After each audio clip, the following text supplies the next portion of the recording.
Assalamualaikum warahmatullahi wabarakatuh. Perkenalkan, nama saya Sri Nirwani dari kelas 84. Pada kesempatan kali ini, saya akan menjelaskan tentang jaringan-jaringan pada akar dan batang tumbuhan.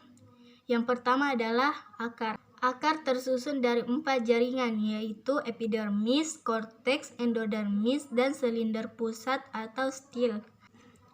Jaringan penyusun akar pertama adalah epidermis. Epidermis ialah jaringan penyusun akar yang terletak paling luar. Jaringan ini tersusun atas sel-sel yang rapat satu dengan yang lainnya tanpa adanya ruang antar sel, dan biasanya ini berdinding tipis. Jaringan penyusun akar yang berada di lapisan kedua setelah epidermis ialah korteks. Jaringan ini berfungsi tempat penyimpanan cadangan makanan dalam akar. Jaringan ini tersusun dari jaringan perengkim yang relatif sangat renggan dengan jaringan penguat yang jumlahnya lebih sedikit. Sel-sel yang terdapat dalam jaringan perengkim mempunyai ruang-ruang antar sel yang berfungsi sebagai ruang penyimpanan udara. Jaringan penyusun akar yang ketiga setelah korteks ialah endodermis. Endodermis terdiri dari selapis sel. Pada dinding sel yang tegak lurus dengan silinder pusat terdapat penebalan zat gabus yang berbentuk pita dan disebut sebagai pita Kaspari. Bagian ini tidak bisa ditembus oleh air seperti bagian akar yang lainnya, sehingga bagian endodermis lah yang mengambil alih sebagai pengatur masuknya air dan juga unsur hara mineral dari korteks ke silinder pusat, atau bahas lainnya ialah stil. Yang 4, jaringan silinder pusat atau stil. Jaringan pusat atau jaringan stil merupakan jaringan yang berada dalam bagian paling dalam di antara semua jaringan penyusun akar yang lainnya.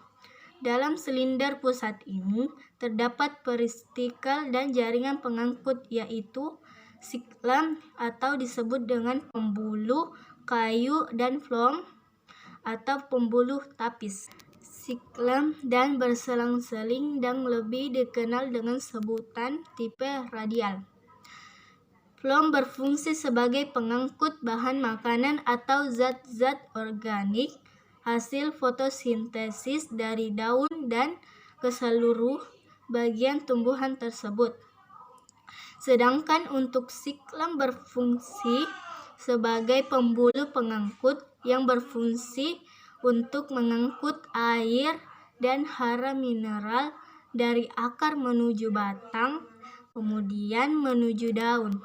Yang kedua adalah batang. Batang juga tersusun atas berbagai jaringan, yaitu jaringan epidermis, jaringan dasar, dan jaringan pembuluh. Yang pertama ialah epidermis batang.